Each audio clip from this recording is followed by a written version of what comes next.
About some news. There's a lot of news. And by the way, Wai Kang, Caitlin told me something. When I try searching at home, I get good results from Google. It's only on that machine we get bad results. She says the malware adds junk to your Google searches. So we should investigate that later. That's interesting. Anyway, I've been taking this course because I mentioned probably in previous class my SOAR consulting gig seems like it's not going to happen, probably because Cisco bought Splunk. So people probably don't want SOAR training right now. They want to see what Cisco does to it. But I'm continuing to develop the projects anyway because I think it's not going to change that much. And but anyway, I got another consulting gig coming up where I'm going to be managing a Kubernetes cloud deployment of a product, I forget the name of it, an enterprise, an ERP solution essentially. And anyway, so I decided to go in here and take a Amazon course. And there's here's the one, Amazon EKS Primer, which, that's interesting. Jump back to sign in so you can't see it. But there is one called EKS Primer, is the one I went to, which I recommend. It's very interesting. I'm nearly done with it. It only takes like an hour or two. And it's free. And you get to understand Amazon's Kubernetes service, which is what this is.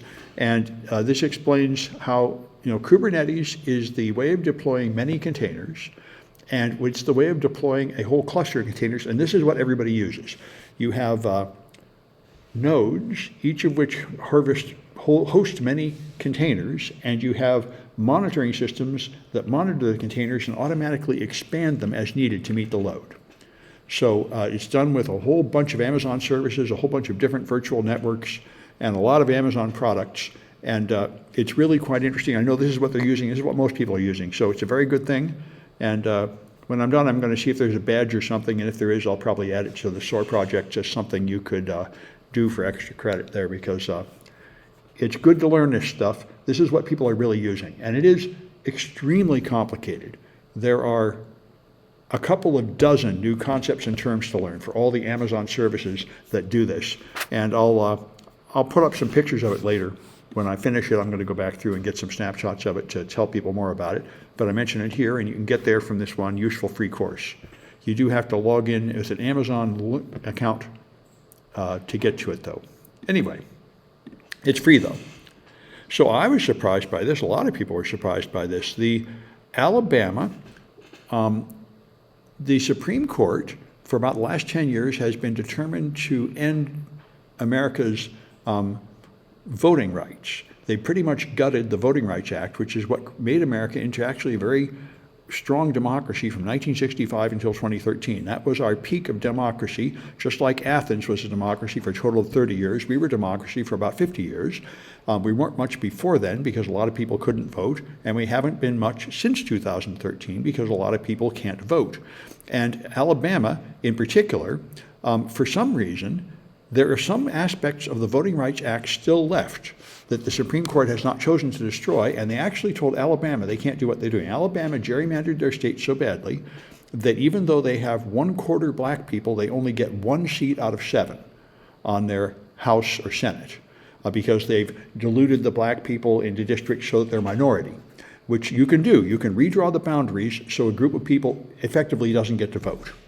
And the Supreme Court ordered them to redraw the boundaries so there were 2 black districts, and they just didn't do it. Now, this has happened before, and in particular, this happened a lot in the Civil War, and it happened during the Civil Rights Movement with Alabama and other states, where they just are determined to discriminate against black people, and they do not care what the federal government says about it. We've already had one war about this and a lot of other fights. We've had to send armed guards to escort black children into the white-only schools in Alabama when the federal government ordered them to stop doing that. But the Supreme Court didn't let them get away with it.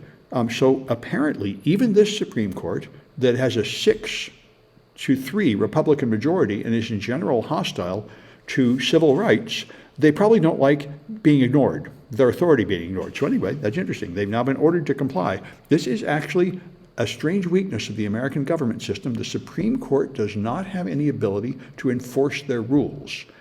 the only they don't have any way to fine people or send the military after states or anything if they don't obey the rules. And Andrew Jackson famously just completely ignored what the Supreme Court said. And Trump has modeled himself to some extent on Andrew Jackson. That's why many of the Trump administration just ignored court orders. And anyway, so it's an interesting issue to see if they will just ignore court orders. In the past, the Supreme Court has tried hard to maintain a position of respect because really their rulings only have weight if people respect them. But now that it's coming out how many of them are incredibly blatantly, totally bought and sold by the Koch brothers and other conservative groups, they're completely taking bribes openly, violating ethics rules right and left. So people don't trust the Supreme Court any more than any other part of a government. All of it gets very low ratings. And this was an important issue to see if the states can start just totally ignoring court orders, and maybe not. We're going to see whether Alabama actually complies. This one's been getting a lot of press.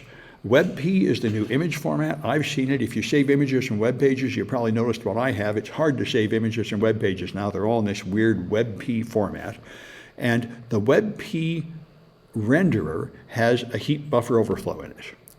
This same thing happened about 10 years ago. The Microsoft image renderer had a flaw in like JPEG. And so you could just put in a manipulated JPEG image and get a shell on people's machines for a while. And you can apparently do it with WebP now. And apparently both Google and Microsoft misunderstood this vulnerability and reported it badly and patched it badly. So there's a blog here explaining the timeline that now people have pretty much figured out it's a serious problem. And I think it's getting patched. But anyway, this was found by Citizen Lab. Citizen Lab is extremely valuable. They are a journalist privacy organization, and they have analyzed a lot of the malware that takes over phones. And this is the kind of vulnerability they love, a zero-click malware where you just view a web page, you view an image, and it takes over your phone. So it's, anyway, that one's interesting. And this one I thought was very interesting. I hadn't heard of this before.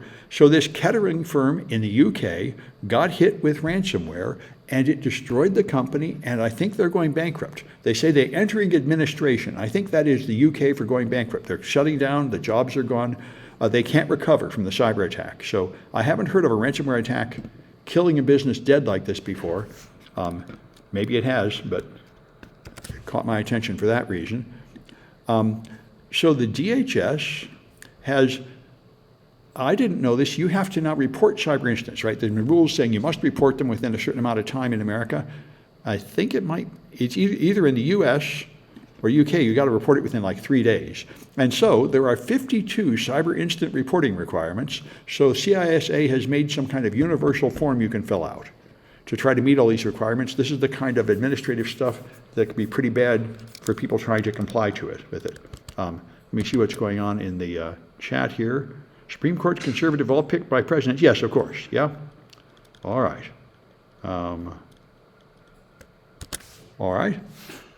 Anyway, the FTC is trying to break up big tech, and they have a really poor reputation. In fact, I heard on the Pivot podcast there is a venture capital firm that has just chosen to invest in any company that the FTC sues, saying the lawsuit will cause the stock price to go down, but then the lawsuit will fail and the stock price will come back up. And they say they've been doing very well with this procedure, just betting against the FTC in the stock market.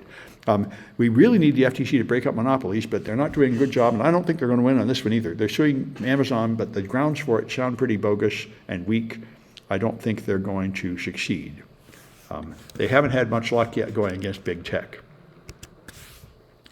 This surprised me. Google Bard announced that they improved it. I saw the update. They said it wrote code better, and these guys went and tested it and said it doesn't work worth a damn.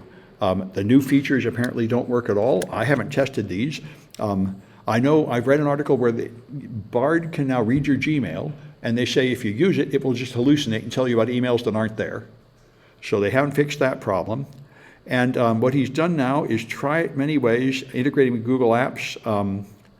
The crux of the problem is Palm 2, and Palm 2 is apparently, he said it's too weak. It has 340 billion parameters as opposed to GPT-4 that has 1.8 trillion, much more. But anyway, he explains what happened here. He tried to pick the key points from a document and create an email summary, and it just refused to do it at all. Refused to pull up any documents, wouldn't even do a bad job.